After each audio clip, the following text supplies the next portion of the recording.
Guys, Dave from Nerdarchy, for nerds by nerds, and I'm hanging out with this nerd today. Hey, Colin, how you doing? Good. How are you? Good. And you may have seen him from Black Dragon Gaming and the Inn of the Planar Crossroads. You playing some live plays over there? Oh yeah, absolutely. It's fun stuff. Now, you had reached out to us because I guess we had mentioned something about playing cross gender in one of our live chats or videos or whatever, and we don't really do it very much. Also, I feel like people get the impression that we don't allow it or we're against it, but that's not really the case. Hmm. It just isn't our thing for the most part. And the few times we've had it happen at our table have mostly been bad experiences.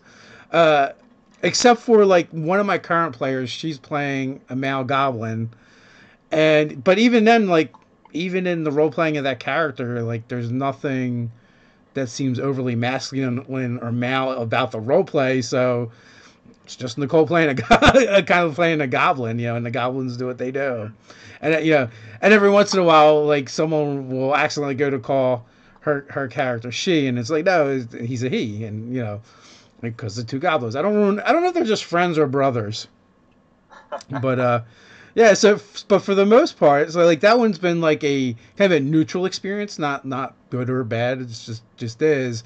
And then we've had some ones over the years where people get a little weird. So it's like, yeah, I just rather not. But you said you've had a lot of experience with it, and and you've got some like do's and don'ts and tips for people. Oh yeah, absolutely. I have a list in front of me of do's and don'ts. I got six do's, five don'ts, and I wanted to have more do's than don'ts in the list because the whole thing's about having fun, right? That's the Yeah, reason why we play the game. absolutely. Oh, and actually, the thing about like in more recent stream games though, there has been like more cross gender playing in the games that I've been in. Like I ran Other Skies, and Doug played a female dwarf. Again, that was another character where it didn't like it didn't feel particularly feminine, and well, the character he was playing wasn't very feminine anyway. Um, and then Megan plays Ash in our Marvel superheroes game, and I will say she does a pretty good job of playing him as kind of like a dude or a bro or Hmm. hoodlum. Yeah. Um, you know, if you don't mind, I think we should sort of jump right in. I got a few things to say about those comments, but I want to get going on that list. Yeah, let's absolutely do that. Just real quick, guys, if you have questions or things you want us to see, just put question in front of it so this way we can pick them out easily. Okay, so you were talking about characters who aren't necessarily overly masculine or feminine based on who the player is. And one uh one of my don'ts in the list is to not play a stereotype with it because that like if you just go straight for the stereotype, it's going to offend people. It's going to be awkward and it's gonna sort of ruin the fun for people. But that leads right into my second don't, which is don't play an anti stereotype either. Because, like, as a guy, I love to mansplain things, right? That's one of my stereotypical guy traits. I do it all the time. So, if it's in character, polarize, go, uh, don't sort of polarize it as it's purely stereotypical or it's everything that the stereotype is not. Because that's not a realistic character. And at least for me, I'm coming from a writing background, which is the whole reason I actually wanted to play a female character, is because I wanted to get better at writing them. So, what do you mean by anti stereotype? Like, So, like, how do I put that? Because,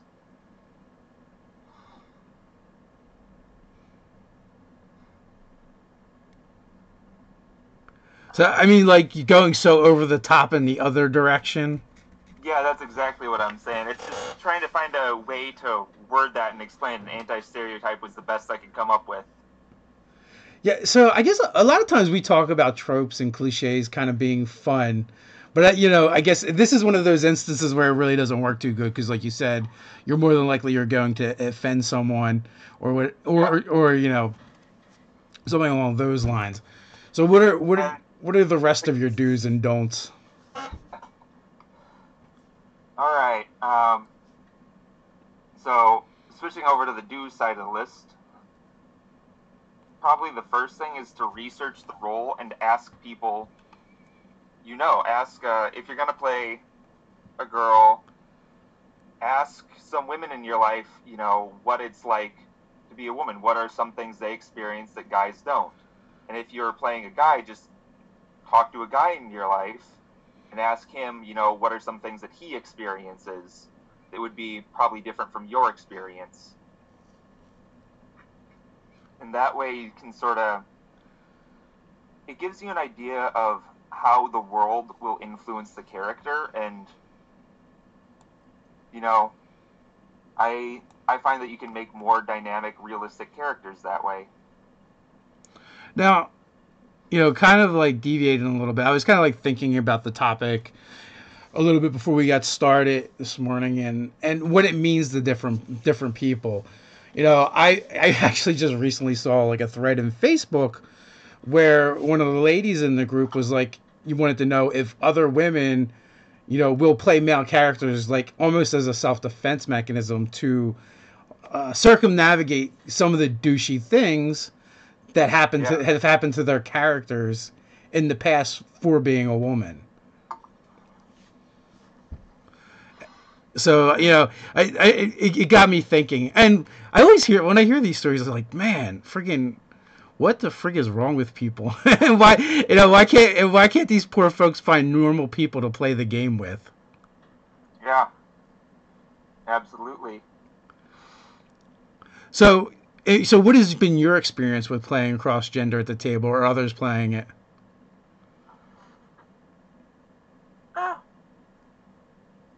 As far as others playing it, I've had some good experiences, some bad experiences, but at least for myself playing it, I found it very, very insightful. You learn a lot about people with it, which is one of the reasons I wanted to go ahead and play a female character in the first place. It's actually, honestly, it's helped me communicate better with friends and family and develop more meaningful relationships with people, which is, it seems weird that a game could do that, but it has. Well, not really. I mean, role playing is kind of something that's been used, in the healthcare industry, and it's Yeah, been used in sales. It is a way for people to kind of get out of themselves and experience other things. And I know, other people have said to me that they like to just play all different types of characters and experience different things why they play their characters. I guess for me, like, I don't put like that much thought into the character I'm going to play, and I kind of grow them as I play. So that makes like going really far afield, like playing the opposite gender, more challenging and difficult because of where I tend to start with a character. I generally don't do like elaborate backstories, and I kind of feel them out as I go. Like, I may come up with like one or two traits, and then as I play the game, I start developing those characters from there. So I would definitely be afraid of, if I were to do that, I probably would like stereotype, or use or either that, or I have to like try and pick like one of the women in my life and be like, all right, I'm gonna roleplay that person and try and do that. uh, But that's uh, that's definitely tricky because I'm coming more from a perspective of somebody who does write those long, elaborate backstories. Because that's what I like to do. It's fun for me to do that because I'm a writer. well, and there's nothing wrong with that. Like, personally, Yeah, no, I I don't definitely agree. I There's don't nothing wrong with either way. I don't care how other people do it. Only when I'm the GM and are like, if all my players want to hand me a 6-page backstory, I'm like, can you give me the Cribs notes? What are the important things that I need to know? Because this stuff's never going to come up. The end of the planar crossroads. Some of your folks wants to Yeah. know: are there any classes that you find it harder to play GM as the opposite gender? Hmm. That's interesting. I I hadn't really thought of that because I've done a lot with the magical stuff so far. Uh huh. That's been my main experience with female characters, both with myself and other people playing them. At least for males playing female characters, I should say. They tend to go the magic route for some reason, but what are your thoughts on that? Because you've GM'd it before, right? Yeah, I do a lot of GMing. Yeah, and that is actually most of my experience when I play other genders. It is as the GM, and I usually don't really focus on the gender as much. Like Mm, I don't actually play my male characters and my female characters any different. It's just mm, like they deal like in my one game, one of the NPCs that they were dealing with a lot early on was this kind of like crazy alchemist who happened to be an elf and female, and that kind of like got them in trouble. So I really just focused more on the magical aspects of that character and her interests and what mm. she did, not so much her gender. Um, and then they broke ties because she was involved with hags, and they got in trouble with hags, and they're afraid that she was compromised. But and then like another character is one of my players, one of the goblins, had a orc girlfriend, and they which ended up getting pregnant later on. I guess for like a good part of the campaign, they kind of had like an off and on again relationship where they would like kind of meet up, and then she eventually just shows up pregnant and then and moves in. So now she's like one of the NPCs in the game. And again, like I guess when I play her, I kind of play her um, as the love interest to this goblin, and the mother to his kids. But oddly enough, I've actually used her more often in my games with a different group of players that have involved her in another way, because we have like 3 different campaigns going all in the same town. So sometimes the same NPCs get used over and over again. Yeah. And like yeah, so not only has our group kind of stayed away from the cross gender thing, but we've never really done much with like romance in our games either. Mm, And usually when that stuff kind of happens, it would always happens off scene, and it still does for the most part.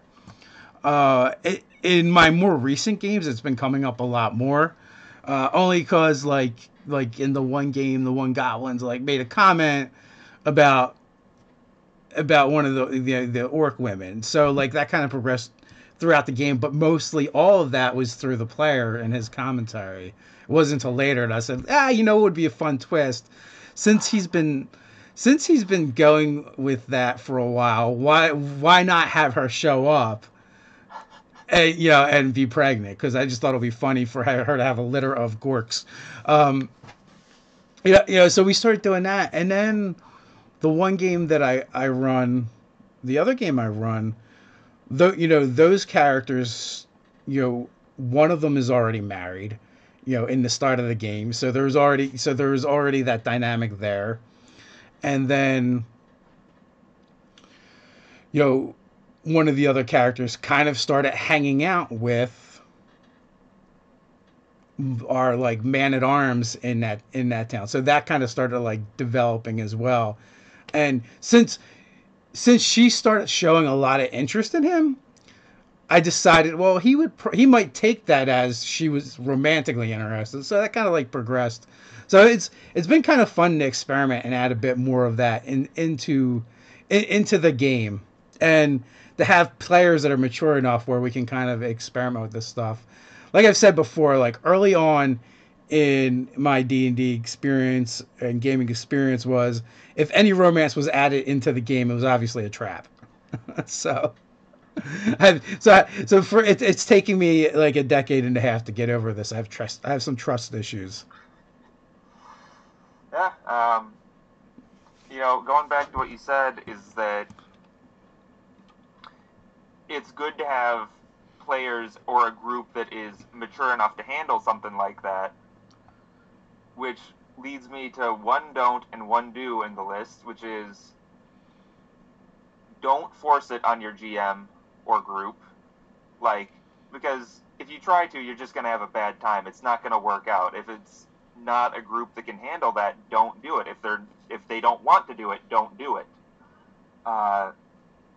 Then a do would be get your GM or group's thoughts on the matter, like beforehand. Know how they feel about it, get an idea of how they'd handle it and sort of their... I almost feel like in some ways I almost feel like it doesn't really come up in the game that much. Like if you think about it, if you just treat everyone like people, yeah, like because everything is happening in our imagination, like maybe you might bring it up, when you describe your character for the first time, but after that, how much does it really come up unless you're like trying to like really cram it down the party's throat, like you're saying, right? Like my brother played in a group where there would be one guy that would always play a female character, and she was always a lesbian, and she would always hit on the other female players in the group, which one, I find that creepy, and two, like that's definitely an example of how not to play cross gender. Yeah. And that's been my experience with some of the groups I've been in, where instead of being about gender, they're not, that's not actually what they're playing. They're making it about sexuality, which which in our games it's always been about telling stories and killing monsters for the most part. So injecting that is kind of weird into the game, for me personally. Yeah, and I mean that's sort of,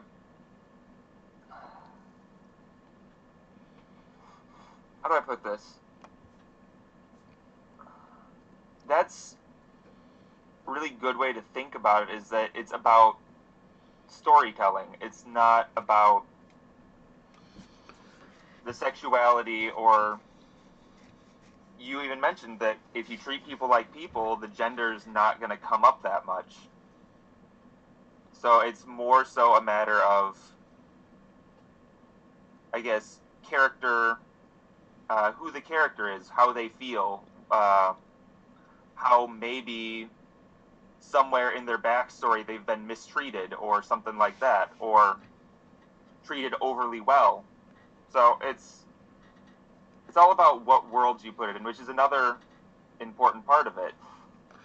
Yeah, I've been experimenting with putting some different things in my game, and I just little things, and then it's barely they're blips that are barely noticeable. Yeah. That's why, like, even when like when a big name company's like, oh, we're gonna put in, we're going to write in a gay couple or someone that's gender fluid or something like that. I'm not opposed to it, but it just seems weird and forced to put it in, to get it in there, especially like in the context of an adventure, right? A module, not so much like a story or a novel that you're reading.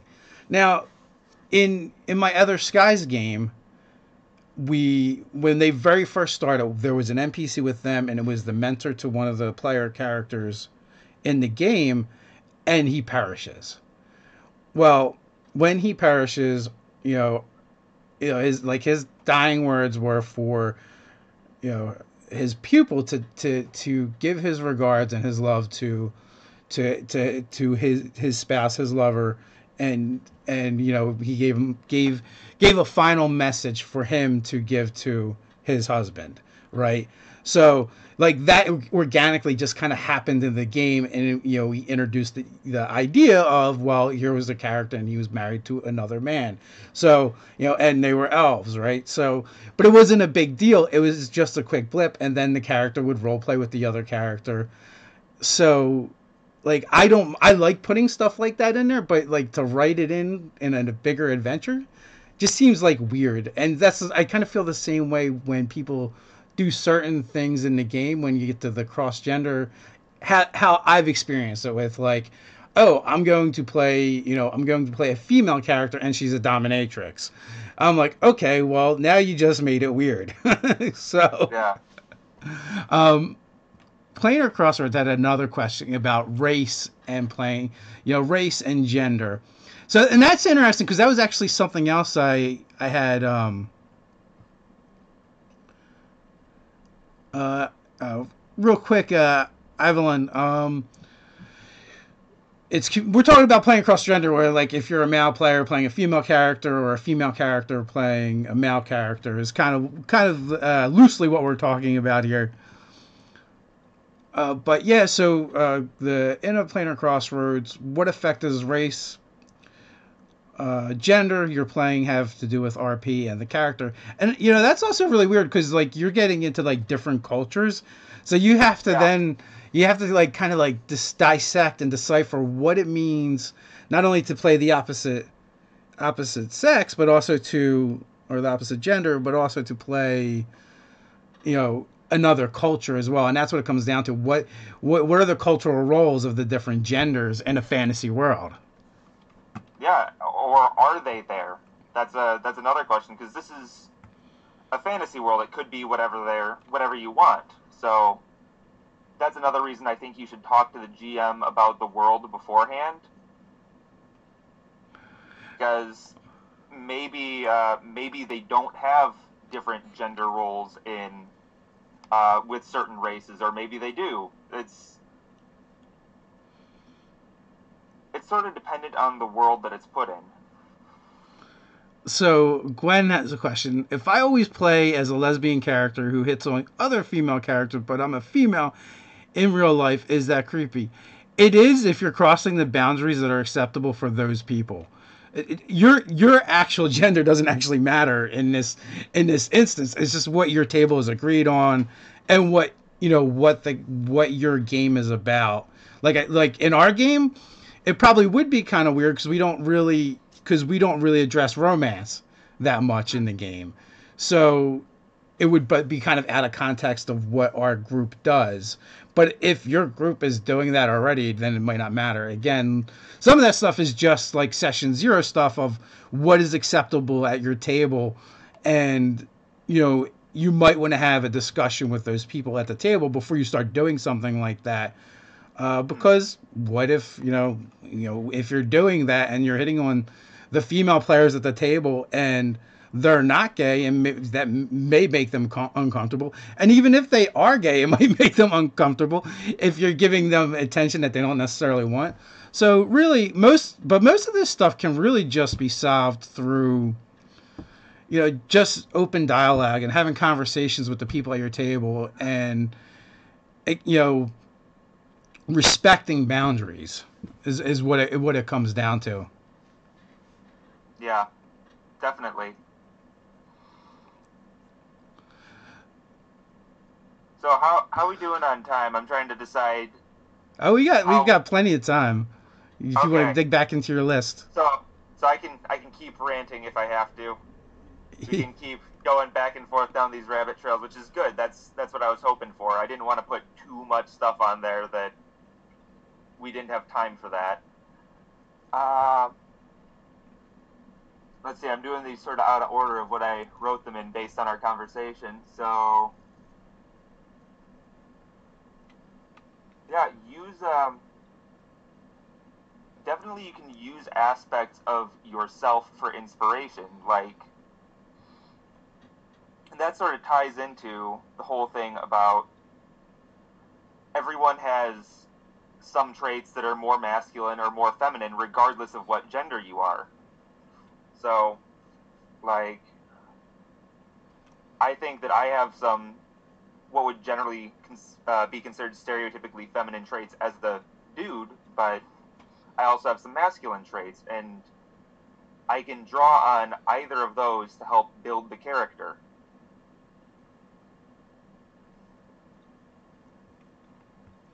Yeah, that absolutely makes sense. I guess for me too personally is I'm not an overly emotional person, and so I it's hard for me to.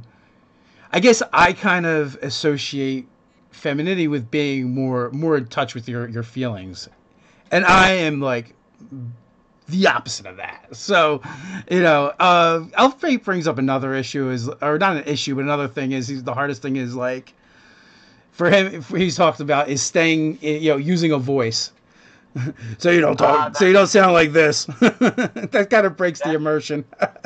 Definitely on my list of stuff. I hadn't gotten to it yet, but So, do you on your list? Do you have like tips for like kind of like bringing the character to life, like traits and features and things like that make it easier for someone to play cross gender? Like you mentioned, like figuring out your own, your own traits and either like, playing to them, defining yourself and kind of like doing an analysis of masculinity, femininity traits, and kind of like amping them up a little bit. yeah, I definitely do.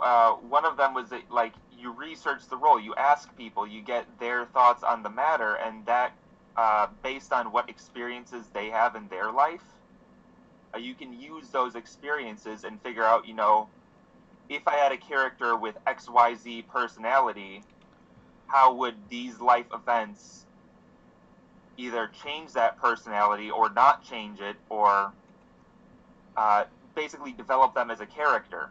Would it strengthen their resolve? Would it weaken their resolve? Would it, just things like that. Because personally, as much as I hate to admit it, the world around me has a big impact on the person I've become over time. And so if you're developing a character's story, their experiences with other people might shape their character.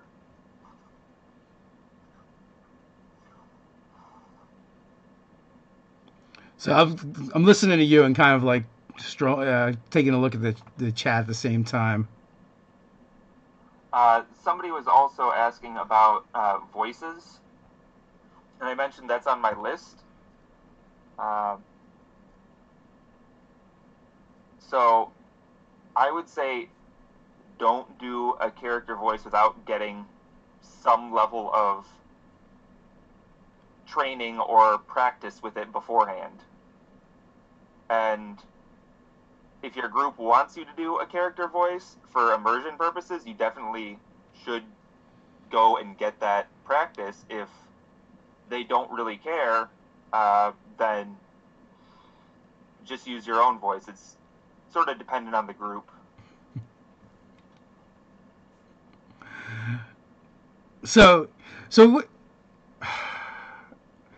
I guess what I struggle with is like what is going to make the character female, right? Other than boobs, right? Like what is going to define it? And that's why I don't play cross gender is because like there's nothing that like I really sink into, and even with my NPCs, it's always it's always about them as people, like Yeah. what their roles are. Like Lala Midge is a halfling that I play in the one game, and she's the grandmother to one of the other characters.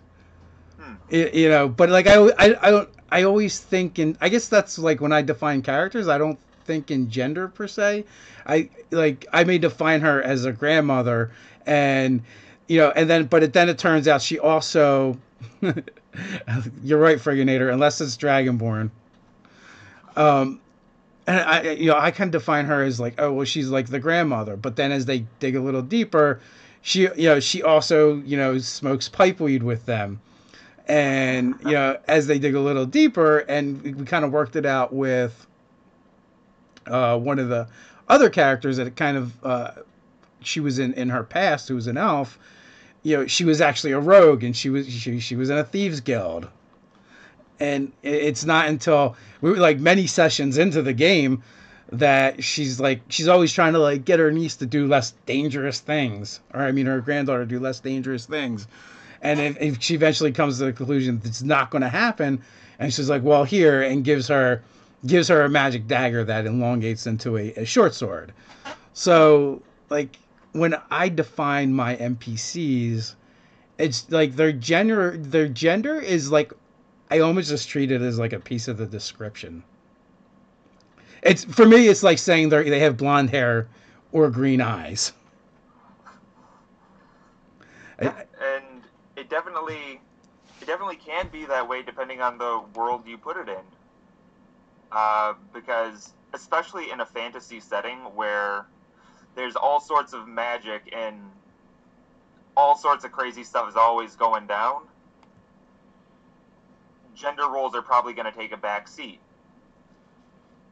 Because, why would they be important in a world like that? Which is why I say, in some sense, I agree with you in some sense that a lot of times it is part of the description. But if you are playing in a world where, or a society at least, where there's some level of gender roles, then it's not so much that the gender makes the character as it is that the gender would change their life experience. Does that make sense? It would depend, but that all depends on the culture that you decide that they come from. So exactly. that because that exactly. It's complicated. So that would add another depth to it. Like someone earlier mentioned, Drow, right? And Yeah. Specifically Drow from Forgotten Realms, where they have a matriarchal society. So I don't know. Would you just play them like a dude, kind of like, because it's like the flip of what we have now. But on kind of like on steroids. I could definitely see that. That's not something I had thought of, but that would make sense as far as like. Now I want to play a female drow that woman-splains to everyone. So Alfie, is research all that important? I do not research my other roles all that much. They're based on general knowledge and past reading experience.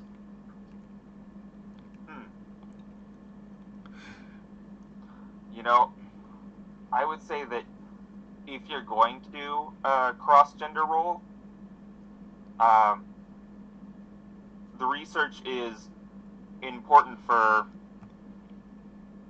a couple reasons, because you don't want to offend people in your group, and so you want to make sure that that character wouldn't do something like that, so you have a good understanding.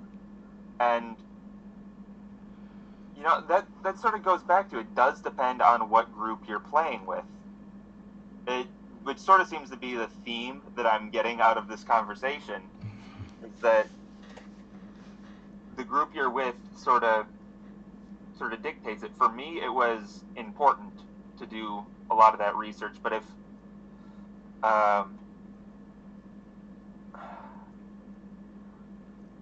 you're in an all-guy group or an all-girl group and they don't really care about how realistic a cross-gender character would be, you can go ahead and skip the research, but I would also, even then, not recommend it, because you might still do something a little that might make people uncomfortable, put it that way. So, what is the last female character you've played? The last female character I've played is I was actually playing her earlier this week. It's her name is Emeralda Marilis Seoni, and she is a Varisian woman who is sort of a... You'd think she would be a bard, but she's a sorcerer. Put it that way. So, in coming up with that concept, with that character, what are the defining either features, traits, characteristics that makes her in your mind?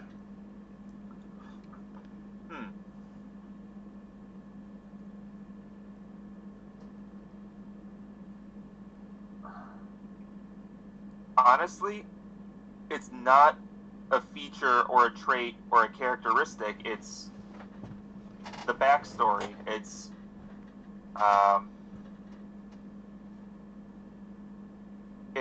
her experience as a child, what it was like for her growing up in an elven society, and that's why I say that the research is important, because that puts a lot into how the character would end up being, is what society they're from, and how the different roles would be in that world. Do you use a voice with that character? Yes, I do. So I guess that's one of the things I think about too often is, like, if you're not using a voice, would people know the difference between whether you're playing a male character or a female character?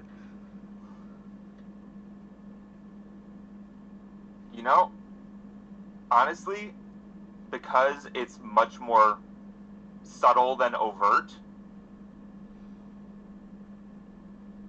people probably wouldn't even think about it. So, like, to some extent, I guess in the context of the game, depending on the style of game you're playing, it probably doesn't even matter. It's just like something that's written down on a character sheet that can in theory, never even come up. Exactly. Now, Evelyn is watching on Twitch, and he's got some questions, or she's got some questions. Evelyn, I'm not sure what the proper pronoun would be there, but do you have female players or characters in your game? Have you noticed anything that makes them different from the males? I don't think there is anything personally. So in our Star Wars game, we've got a lady who plays Murderbot, which is kind of funny. So she's playing a robot. In my game that I run, Nicole from Cardboard Fortress plays one of the Gobelos, and like I said, the way those characters play, it doesn't really come up that often. So like it's definitely one of those instances where you wouldn't even probably know for the most part. It's become something like kind of just written on the character sheet. But then in my Scarlet Sisterhood game, I play with 4 ladies that I run for, and I noticed the biggest difference in that group because they do, to me, it just seems like they do so much more role playing than any of my other groups, and they stay in character like almost the whole entire game. I mean, it's a shorter game. It's we play for like roughly 2 hours. But for those 2 hours, they pretty much stay in game. I've kind of like taken to the habit of calling them by their characters' names and not their players' names, which becomes a problem because I start forgetting the player's actual name and I just want to call them by their character name I know them by most of the time. But yeah, so like, is there really a difference? I think there is, but it feels like the women I've played with, they just role play more, and they really focus on that aspect of the game and the characterizations of their characters more. Not that the male players I have played with don't do that either, but it just seems like it comes more naturally to them. Maybe it's those individuals, or maybe I'm just playing with the female players I am playing with are just really good role players. Yeah. But that's just been my experience, and the all women group that I run for is I had the most fun with that group. Like I think a big portion of our last session was shopping. So, um, and you know, by the way, that is not exclusive to ladies because I know our chief in Nerdarchy, Doug, has another group where he runs a Spelljammer game for. And those guys also love to shop. Whenever they hire a new crew for their ship, they're like, "We need to put stuff in their cabin. We can't give them an empty cabin. We have to go shopping." So it's weird what players will focus on. Yeah. And this Gwen person really, really wants to braid my beard. Hey, we're doing a thing in Ohio on I think on the 8th or 7th. There's a link actually in the description where we were doing a meetup with people. If you show up and you behave yourself, I will let you braid my beard. Yeah, so, you know, so to answer that question, I definitely feel like there's a difference, but, you know, people are different. You know, like sometimes it's weird to me when we try to pretend everyone's the same, but we all have like these different life experiences that make up who we are. So it only makes sense that we're different. Yeah, which is why I say, like, you don't really play a stereotype or an anti-stereotype because everybody is different in that regard. So, but I definitely agree. There's, Now, you know, maybe I will, you know, maybe my next character, I will make that character a female just to attempt to challenge myself to do that. Yeah. But also, like, speaking to, you know, the role-playing aspect of things, when we play in our Save Our Dice game, I think, you know, we play at a little bit higher level as well, and we tend to stay in character for those games, except for, you know, we still goof around a little bit more. Let's see. End of the Planar Crossroads. Do you find that romance, not coitus, comes up more often or less often, or with no noticeable difference in your games where there are female PCs? It has come up more often. Like, well, for one, the one character started off married, so automatically, right, there's a romantic connection. And you know, a lot of times they were separated and she was away from her husband, but you know, when she would go back to where they were, there would be interaction or whatever. Then there was, you know, and then, you know, Agnetha started like kind of like pursuing Harak, or Harak started pursuing that. It was kind of like mutual. But like, it's not like we don't do like we don't do a ton of role playing on that. It's a lot of stuff, you know, the more intimate or romantic stuff that happens off camera or off scene, I guess I could say. And then we kind of like might talk about and deal with like the repercussions of that and how it kind of starts changing, you know, the NPCs and the characters in the game. So yeah, it has happened more. But even in our own games, that has been like, I guess I'll call it more my home group, where, you know, Nate is in that game, my brother Ryan's in that game, Ted's in that game. It's like later in the game we were introduced to other dwarves, and the one dwarf, you know, does tattooing, magical tattoos, or arcane tattoos. And my character, like, part of his backstory was, you know, from his clan, they choose someone to leave the hold to go out into the world to accrue more magical knowledge. So so he became, you know, romantically interested in this other dwarf, almost out of obligation and duty to his hold, to strengthen, you know, with the idea of strengthening the clan. So, you know, so that has been kind of like a newer development. I did have a game where Scott ran this thing where I guess we had an objective, and if we completed it, we could ask for whatever boon we wanted. And my droid wanted a wife, so basically acquired a wife. so I want to say over the years our group has grown slowly, but we do have added a lot more of that, but it's still like subtle, and this stuff tends to happen off scene. Mm-hmm. Because I really don't want to role play with Ted. I don't want to role play a date with Ted.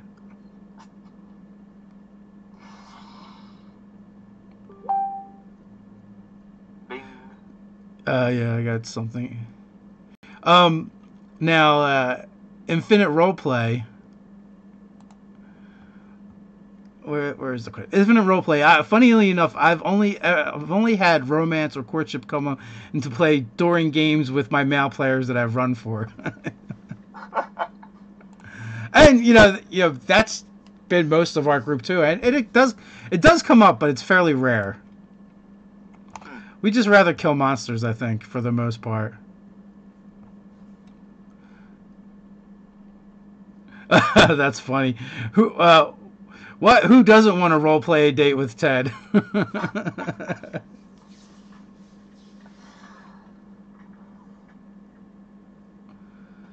I Okay. I only really have a couple more things on my list. Okay.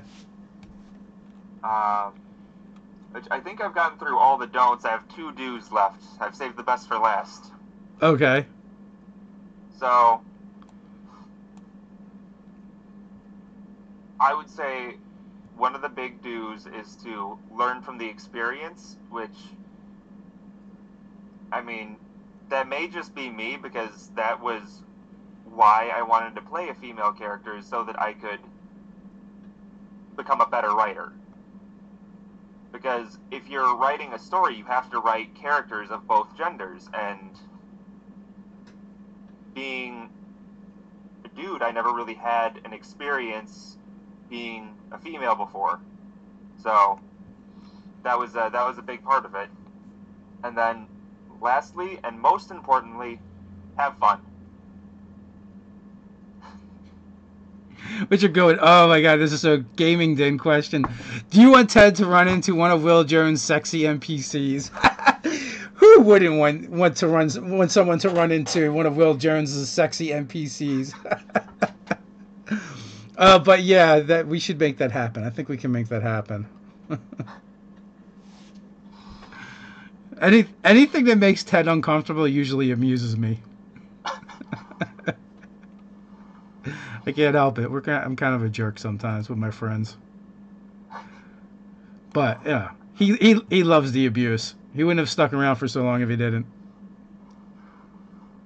Yeah, we have someone in our group who hates puns, and we just bombard him with them all the time.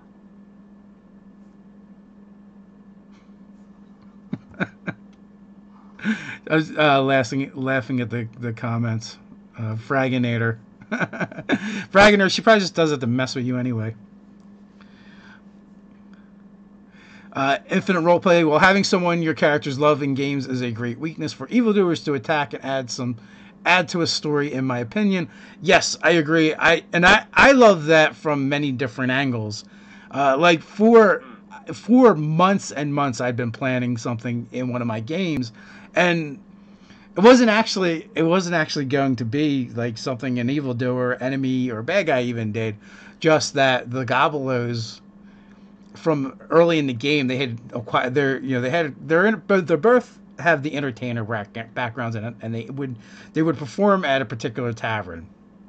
So they kind of acquired a patron early on, this crazy old woman.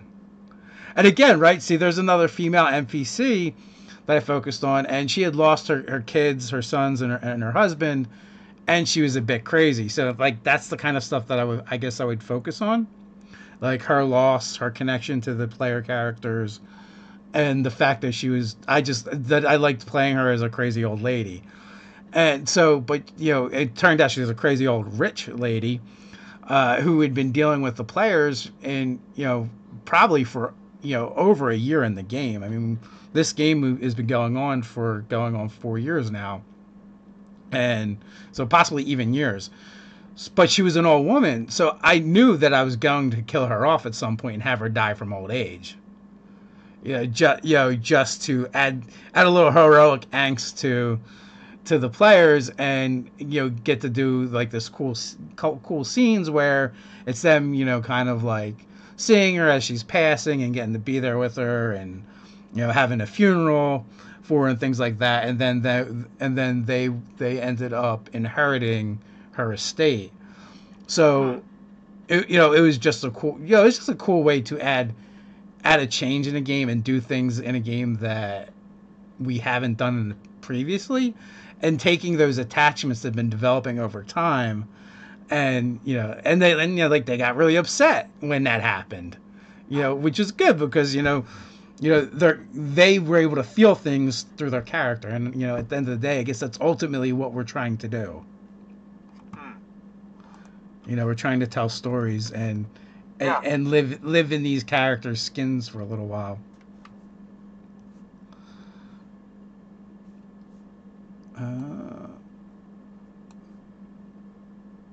Trying to see one of the one of the last comments, but the thing that I used to that's why.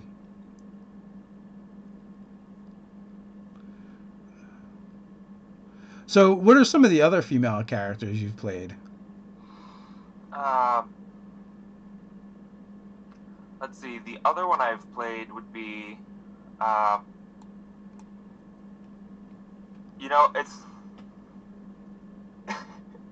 it's funny because this was for Starfinder. She was an android, so she technically didn't have a gender as far as stuff like that goes, but she was modeled after a female human at some point, and she really had no knowledge of her background other than one day she woke up and she's basically labeled in Celestial Theosophical Machine, and that's all she has to go off of. So she was interesting because she was also a magic user, but she took off of my love for computers and digital stuff and numbers and goofy stuff like that.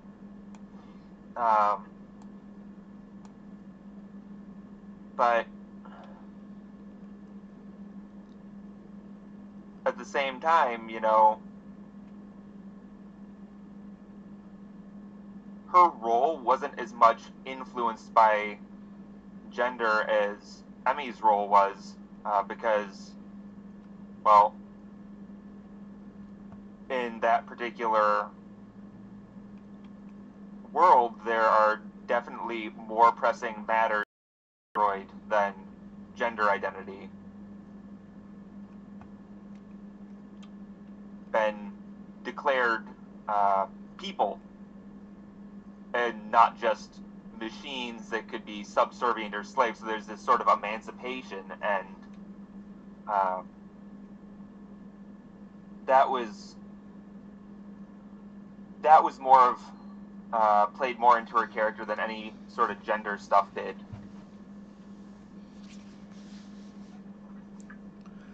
So, True-Mate, and actually I meant to bring this up because